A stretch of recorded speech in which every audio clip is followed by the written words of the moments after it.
The quality of persistence is in some ways the most mysterious quality that all superachievers share. Mysterious because it's the one quality that almost all successful people agree on. And yet probably the quality that simultaneously receives the most ridicule. People criticize Dick Vermeil for returning to coaching after so many years to coach the St. Louis Rams. Yet, after persisting through 2 miserable seasons and mountains of criticism, the Rams won the Super Bowl in his 3rd year. Likewise, people criticized Colonel Sanders when he received over 1,000 rejections from restaurant owners for his chicken recipe. Yet a few rejections later, he found a taker. The rest is history. As Brian Tracy says in this next session, the key to success is to set a goal and stay with it until you achieve your success at one important thing. Brian Tracy is a leading authority on the development of human potential and personal effectiveness. He's also the author-narrator of several Nightingale Conant bestsellers, including The Psychology of Achievement, The Psychology of Selling, and The Luck Factor. Listen and learn about this important quality of persistence as Brian recounts his incredible experiences during his trek across the Sahara Desert. Here's Brian's famous message: success is a journey.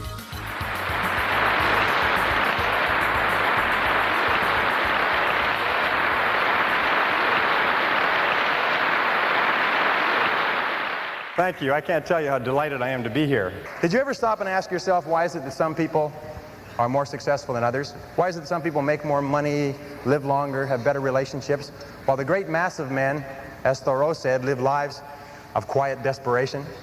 When I was 15, I set out on a lifelong journey to find the answer to that question. Why are some people more successful than others? You see, when I was growing up, my family never seemed to have enough money.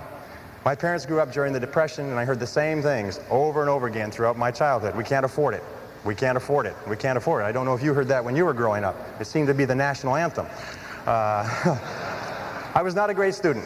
I passed out of high school when I was 18. I say passed out because, rather than graduated, because that's what happened. I passed out in the half of the class that made the top half possible. The person in front of me, and there's a lot of people out here in the same half, the person in front of me on the stage and the person in back of me received diplomas, and I got a leaving certificate. When you open it up, it says goodbye. And that's what they meant, goodbye, don't ever come back. Anyway, since then I've traveled and worked in more than 80 countries on 6 continents. I've sailed on all the great oceans. I've been around the world 2 or 3 times. I became fluent in French, German, and Spanish, as well as learning to get along in several other languages. When you need to eat, you learn. Anyway, I started off as poor as I could be, searching for the secrets of success. And over the years, I've read and studied for over 30,000 hours in business, economics, psychology, philosophy, religion, metaphysics, and history to find the secrets of success. And I'm happy to say that I eventually found the answers I was looking for. Today, I live in a $1 million house on a golf course in Southern California, and I have business interests in 9 countries. Today, I know and I've proven that success in any field, including this field, is as predictable as the sun rising in the east and setting in the west. And my purpose in speaking with you today is to share with you some of the most important things I've ever learned. However, as Aristotle once said, you can't teach a person something that they don't already know. You're already high achievers and great successes in your careers. You're already the cream of your profession. So many of you already know what we're going to talk about, and the rest of you will recognize these principles as soon as you hear them. About 5 years ago, I met a wise and wealthy man who had spent his entire life studying success. And he'd reached a clear conclusion concerning the reason for success in life and especially in business. He's dead now, but I'll never forget what he told me, because I immediately recognized that he'd put the finger on my reason for success and yours, as we'll talk about in a minute. He said the key to success was to set a goal and then to stay with it until you achieve success in at least one important thing. He said that your subconscious mind will then accept that success experience and store it as a pattern, like a template. And then from then on, your subconscious will drive you and direct you and guide you to repeat the pattern of success in other things that you attempt. Another way of saying it is that nothing succeeds like success. Psychologists have demonstrated that achievement brings you a natural high. Once you've experienced your first great success, then not only are you unconsciously programmed to repeat it, but nothing else will ever give you the same wonderful sense of satisfaction. And all high achievers know that. Anyway, I learned the truth of this idea many years ago when I first started traveling. I spent 8 years traveling around the world. And in many ways, a trip or a journey is a metaphor for life. My first big trip was that, and much, much more. It had such an enormous impact on me that I've never really gotten over it. My whole life has been different as a result of what I call the Sahara crossing. Let me tell you about it. When I was 18, 3 friends and I decided we'd go off and see the world. We were well out of high school, and we were laboring in sawmills on the West Coast. This is in 1963, and a lot of our friends were heading for Europe to travel around with backpacks. So we decided to do something different. You see, nobody else was going to Africa, so we decided we'd go to Africa. Of course, it never occurred to us to ask why it was that no one else was going to Africa. And that was our first mistake. After working and saving for a year, the 4 of us piled into an old 1946 Chevy and drove out of Vancouver, bound for Montreal via Toronto. Actually, we just passed a couple of blocks from here on our way on that trip. It was late at night when we left. It was pouring rain. We were all 20 years old, and we were off to see the world. Anyway, I learned later that almost every great venture begins with an act of faith, like driving into the dark, into the unknown. In a way, nature protects us by shielding us from knowledge of the difficulties and obstacles that lie ahead. Because if we really knew all the problems we would face, the setbacks, the suffering, the temporary failure, and the disappointments, many of us would hesitate about ever even starting out at all. And then our plan was to drive across country to Montreal, get jobs on ships to work our way across the Atlantic, and then head south across Europe to Africa. Pretty basic plan. However, as it happened in Montreal, one of the guys decided to give up and go home, and so he left us. Well, that left 3. The other 2, after one day, I still remember that, after one day of looking for work on the waterfront, decided to quit. Decided to quit trying and to spend their limited savings to pay their way across the Atlantic, rather than to work their way. I tried to talk them out of it. I told them that quitting is a habit. If you quit the first time you run into difficulties, you'll always quit when the going gets rough. You will, in effect, establish a pattern for failure rather than a pattern for success. But their minds were made up, so we split our savings and they took passage on a ship to England. I worked on a construction site in Montreal, hauling heavy things for the entire winter, and then I got a job on a Norwegian freighter out of Halifax in late February and arrived in England in mid-April. As I had predicted, my friends had quit and stayed in England working at odd jobs. However, we soon made up, good buddies again, and once more we headed for Africa. At this time, all we had was an 8.5 by 11-inch page about this size that had Europe and Africa all on the same map, on the same page. And it seemed to be a very simple thing to go from London, which is up here, to Johannesburg, which is down here. And it's just one page. And I mean, we sort of drew a straight line, and we thought, well, oh yes, there was a little orange part right across sort of a band right through the middle there called the Sahara Desert. But we thought, well, we'd just whip over that and get down to the green part on the map. There's no problem. I'm without a word of a lie, this is true. We didn't stop to think that the total distance was about 8,000 miles. See, we were big picture people. We didn't let ourselves get bogged down with details. We were young and we hadn't learned that it's the details that get you every single time. So we took a train down to London. There we bought bicycles. See, we'd never heard of anyone riding from London to Johannesburg on bicycles, so we decided that we would do it first and become famous. That was another mistake. We soon learned that when you ride bicycles across France in the springtime, you find that the hills are all uphill and the wind is always in your face. So likewise, I found that when you embark on any new venture, you often find the same thing. Everything seems to go wrong, usually at the worst possible time and in the worst possible and most expensive way, like starting a new business or a new career. Anyway, after 2 weeks of grinding along on bicycles, uphill the whole way, which seems like a geographical impossibility, but it's true, we said, the heck with this. We loaded the bikes on a train and we rode across France and Spain to Gibraltar. There we sold the bicycles and bought a Land Rover with our last dollar. We had definitely learned why no one had ever crossed Africa on bicycles. It was darn near impossible to cross France on bicycles. Europe on bicycles. Anyway, so now we had a little problem. We were out of money. We'd exhausted our meager finances buying the Land Rover, and we didn't have enough money for fuel and equipment. So we all sat down. We considered ourselves great writers at that time. We all sat down and wrote letters to everybody that we knew, pleading for money, telling them how desperate our situation was. Sitting here looking across the Straits of Gibraltar to Africa. All we needed was just a little bit of money to get us over there. Anyway, eventually we got a little bit of money here and a little bit of money there, and then we got one big score. I'll never forget this. An uncle of Jeff's that he'd only seen once in his life sent us 100 pounds. 100 pounds at that time was $300, worth more than $1,000 today. And we were ecstatic. We were saved. So this is another lesson. Nobody ever makes it on their own. One of the great lessons of life. We all need help from others to get over the rough spots on the journey of life.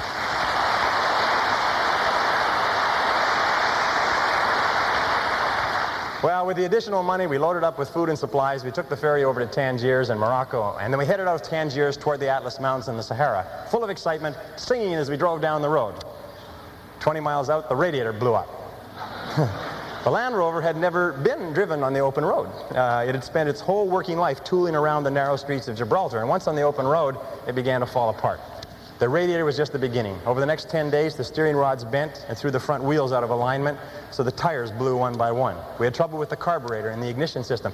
We were so poorly equipped, if you can believe it, we didn't even have a jack or a lug wrench. When we got a flat tire, and we got lots of flat tires, we had to sit by the side of the road patiently, sometimes for hours, until somebody came along with the proper tools to help us change the tire. But we pressed on anyway. As we drove deeper into Morocco and over the Atlas Mountains and onto the Sahara Escarpment, we entered into a world that had changed very little in 1,000 years. There were long, long stretches of barren country roads and an occasional oasis surrounded by primitive farms, which was irrigated from wells and underground rivers. And that began an experience that I still remember quite clearly, and I think you'll be able to relate to this. By this time, I was speaking French fairly well. We could converse with the natives in the occasional small towns that we passed through. And in one town, early in our slow, halting trek across Morocco, someone asked us where we were headed. And we told them that we were going across the Sahara and into Africa. And he said, "Oh, no," he said, "you can't do that." He said, "You'll die in the desert." Well, I looked up my dictionary quickly because I didn't understand the expression. Vous allez mourir dans le buste. Vous allez mourir dans le buste. Okay? Vous allez, you will die in the desert. We then began to hear this on a regular basis everywhere we went. We'd stop in a small town and people would bring their friends up to us and introduce us as the young men who were going off to die in the desert. Well, they seemed quite cheerful about it, but after a while we found it kind of irritating. I mean, and by the way, these were not your average Arabs. These were Bedouin and Tuareg. These were desert people, members of tribes that had lived in the Sahara for 1,000 years. I mean, they were in a position to know what they were talking about. And I learned a valuable lesson from this. I learned then, and for the rest of your life, whenever you try to do something out of the ordinary, people will line up to tell you that you can't do it, why you can't do it, that you'll lose your time, you'll lose your money, that you will, in effect, die in the desert. Even people who should know better will try to discourage you. To achieve anything greater worthwhile, you must train yourself to rise above these people, ignoring them and pressing on towards your goal regardless.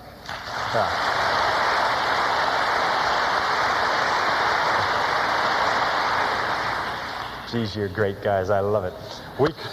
We crossed from Morocco into Algeria and drove south to the town of Adrar on the edge of the Sahara. By this time, our vehicle was falling apart. And with the cost of repairs and gasoline and food, we'd almost run out of money again. One of the guys, sick from dysentery, decided to give up. He took his money and his belongings and he hitchhiked to the Mediterranean, 500 miles north and then back to England. That left two of us. We began wondering, what are we doing here? We were two young men, 20 and 21 years of age, thousands of miles from home, sick, tired, and almost broke, with thousands of miles ahead of us. We couldn't even remember why we started out in the first place, except that we had set it as a goal. And we were too dumb to change it. Anyway, but one of the things that kept us going was a book of poetry by Robert W. Service. Robert W. Service had driven an ambulance in World War I, and he'd written poetry to cheer up the soldiers in the trenches on the Western Front. And there was one poem that we read over and over. It always gave us a boost and the determination to go forward, and it was called Carry On. And it started like this. It said, "It's easy to fight when everything's right, when you're mad with the thrill and the glory. It's easy to cheer when victory is near and wallow in fields that are gory. It's a different song when everything's wrong, when you're feeling infernally mortal, when it's 10 against 1 and hope there is none. Buck up, little soldier, and chortle. Carry on, there isn't much punch in your blow. You're glaring and staring and hitting out blinds. You're muddy and bloody, but never you mind. Carry on. You haven't the ghost of a show. It's looking like death, but while you've a breath, carry on, my son, carry on." Well, by this time we were in the Sahara, the largest desert on Earth. It stretches across the Tropic of Capricorn from the Atlantic Ocean to the Red Sea, more than 5,000 miles. And the part that we faced, dead ahead, was the Tenerife, the emptiest single stretch of the Sahara, 500 miles of nothing, not a fly, not a blade of grass, as flat as a tabletop. 500 miles. The enormity of what we had embarked on finally began to sink in. We learned that more than 1,300 people had perished in the Tenerife in the last 20 years. 42 vehicles had broken down in the desert, and many of their drivers were never seen again alive. By this time, Jeff and I were once more out of money. All our tires were scraped bald and they needed to be replaced. We needed additional tanks so we could carry enough gas and water for the crossing. We needed tools to do repairs. We needed a jack and lug wrench so that we could change tires. Obvious. For 3 weeks, we stayed in a drawer. Jeff hitchhiked north to Algiers to wire for more money, more creative writing, while I sold all our supplies except for a bare minimum. With that money and by stripping abandoned vehicles, I got the Land Rover repaired and properly outfitted with reasonably good tires, a reserve gas tank, proper tools, and supplies for the crossing. It's amazing how enterprising you become when your survival is at stake. By the way, this story took place 24 years ago today. Imagine. The Sahara Desert in June is hot. How hot is it? It's very hot. It's damn hot. At midday, it reaches 140 degrees Fahrenheit. An exposed man can die of dehydration in less than 20 minutes. When the French ran Algeria, they required travelers to carry 5 gallons of water per person per day for the crossing. That's how much you drank. Because of the heat, you can only travel before 10 a.m. and after 4 p.m. The midday sun is so hot that if you drive, your engine oil boils. It becomes as thin as water, and your vehicle seizes up and it'll never run again. 6 weeks after crossing from Gibraltar, we were ready. Jeff came back with some money from his parents, and the vehicle was in perfect condition for the crossing. We realized that if anything did go wrong and we couldn't fix it, we would most certainly die in the desert. 3 days before the big push, the actual crossing, we met 5 Germans in a Volkswagen bus who were waiting for a truck convoy that would cross in a few days. They were going to play it safe and cross with a convoy, safety in numbers. We told them we were going, convoy or no convoy, and they decided to cross with us. The Algerian government stamps your passport out of Algeria 500 miles north of the border. From there on, you're on your own, and they couldn't care less what happens to you. As far as they're concerned, you don't exist anymore. So we set out, and I remember this clearly, we set out at sunset on a Thursday following La Piste, which is a French word for track, a very accurate word, track, that led straight south across the desert. We drove through the night. As we drove through the night, about 50 miles out, our troubles began. The Germans' vehicle sunk in and started to get bogged down in the fine sand that had blown over the track. And it also began to break down mechanically. It started getting sand in the carburetor and everything, and it began to delay us hour by hour. We had to get across the 500 miles in 2 days, or we'd be out of water. So we pressed on as fast as we could. But over and over, the German vehicle got stuck, and we had to stop and drag it out with our 4-wheel drive Land Rover, losing time and using precious fuel. Jeff and I took turns driving the Land Rover while the German vehicle drove parallel with us across the flat wasteland. And we kept ourselves motivated by quoting the poem, Carry On, back and forth to each other. And the next verse goes like this: And so in the strife of the battle of life, it's easy to fight when you're winning. It's easy to slave and starve and be brave when the dawn of success is beginning. But the man who can meet despair and defeat with a cheer, there's the man of God's choosing. The man who can fight to heaven's own height is the man who can fight when he's losing. Carry on, things never were looming so black, but show that you haven't a cowardly streak, and though you're unlucky, you never are weak. Carry on, brace up for another attack. It's looking like hell, but you never can tell. Carry on, old man, carry on. By morning,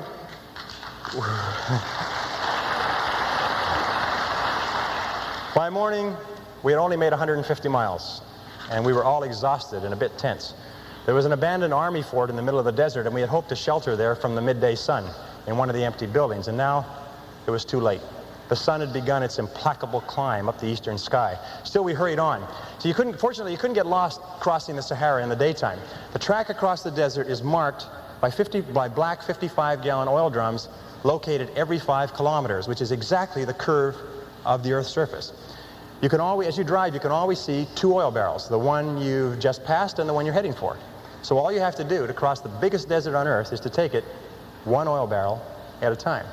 Of course, traveling at night, if you wander from La Piste, if you wander from the track, you can get lost in the desert and drive until you run out of gas.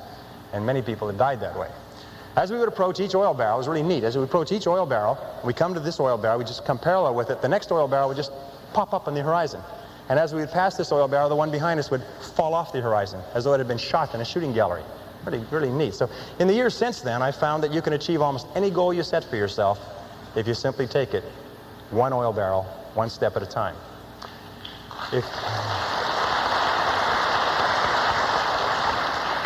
If you go as far as you can see, you will then see far enough to go further.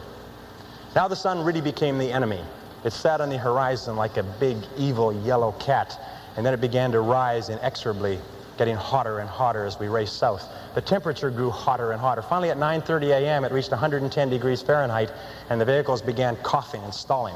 We signaled between the two vehicles and agreed to stop and wait out the heat, right there in the middle of that 25,000 square mile parking lot. You never felt so small in your entire life. I'll never forget that day. Hour after hour, we sat in our vehicles like sitting in a bake oven, prostrate from the pounding heat of the sun that reached 140 degrees Fahrenheit by noon and seemed to hang there, seemed to stay there forever. We drank quart after quart of water, our throats going bone dry minutes after gulping down a full canteen. It was worse outside, so we just stayed in the vehicles and suffered hour after hour. Finally, as the afternoon wore on, the temperature slowly began to fall. By 4 p.m., it was down to 105 degrees. When it finally got below 100 degrees Fahrenheit at 5 p.m., we started on. But now we were racing the clock. We only made about 200 miles in the last almost 24, and we still had 300 miles to go. There's a small oasis, an army post on the other side of the Tenerife, and we knew we had to get there before the midday sun caught us again. We hadn't slept since Thursday morning. It was now Friday evening. We pushed on over the desert, but the Germans' vehicle kept breaking down. All night, exhausted, we worked to get the Volkswagen bus with the Germans across to the other side. We were both desperate and scared. We knew that we could not last another day. Our water was almost gone. When the sun rose slowly on Saturday morning, we were still struggling with the Germans' vehicle. Finally, at 9 a.m., with 20 miles to go, their vehicle broke down for the last time. We quickly abandoned it. We loaded the 5 Germans in the back of a Land Rover and headed for the fort and the oasis. An oasis, by the way, is a place where there's one well with a bucket. That's an oasis. It was further than we thought, but we made it just before the heat forced us to stop. We were all aware of how close we had come to actually dying in the desert. Those Arabs knew what they were talking about. So we sat out the heat that day in a native hut near the fort, and then we went back that evening and towed the Volkswagen bus into the army post. We had done it. We were over the Sahara. We hadn't slept for...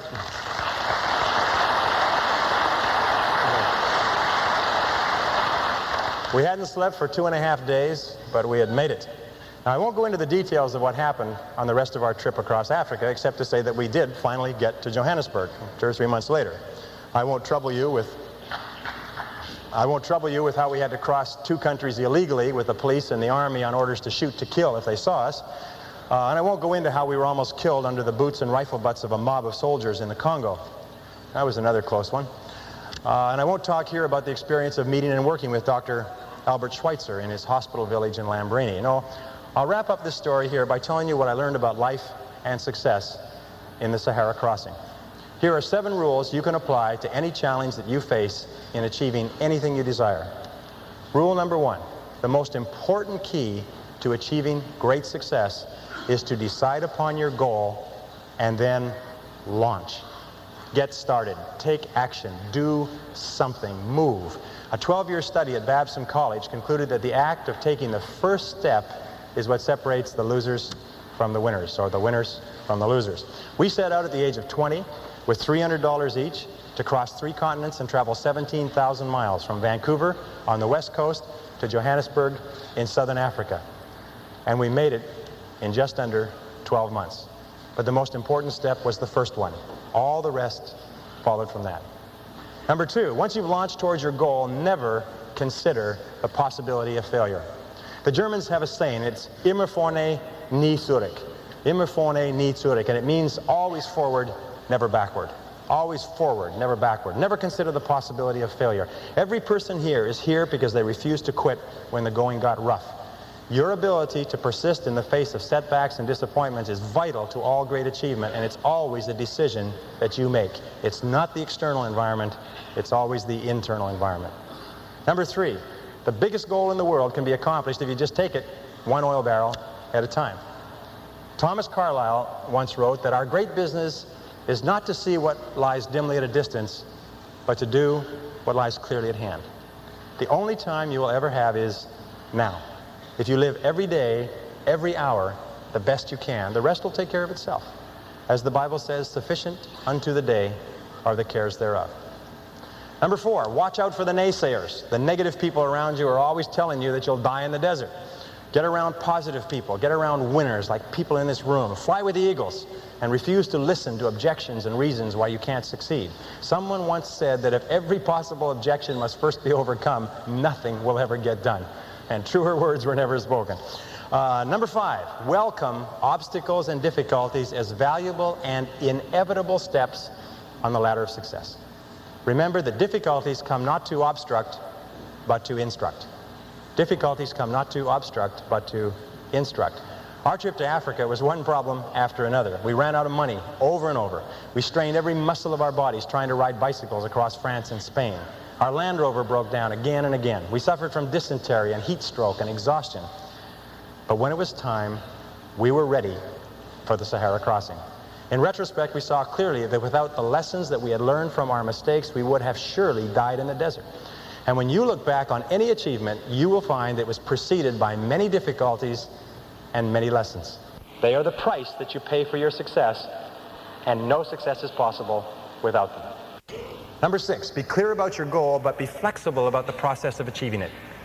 Be willing to change, to try something new. Keep your mind open and fluid and flexible. Be willing to accept feedback from your environment and correct your course. This is a key quality of peak performers. They're not rigid, they're flexible. Remember, it's not what you have, but what you do with what you have that separates winners from losers. It's not what happens to you, but how you respond to what happens to you that counts. In the final analysis, your response to the adversity of life is the real measure of who you are and what you're made of. The Greek philosopher Epictetus once said that circumstances do not make the man or woman, they merely reveal him to himself. When you find out who you really are when you face adversity. And remember, number 7, the last rule is nobody does it alone.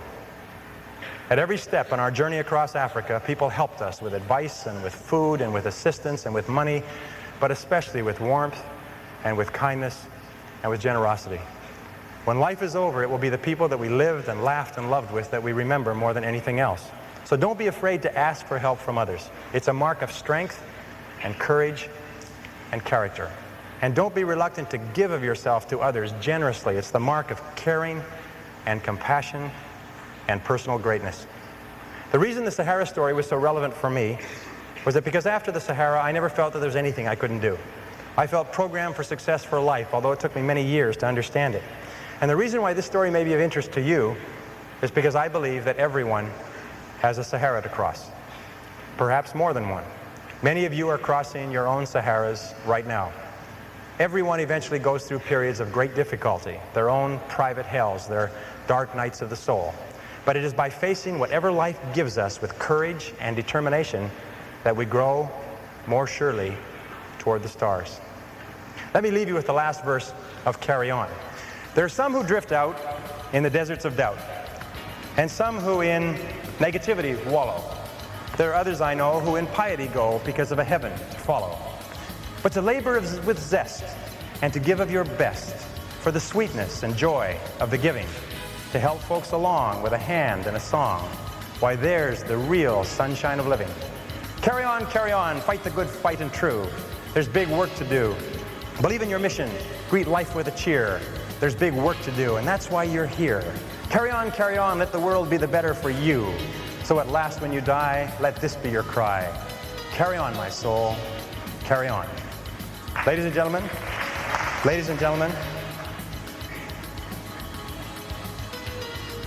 if you will resolve, with whatever life hands you, to carry on, there is nothing that can stop you from achieving the greatness for which you were created. Thank you. God bless you.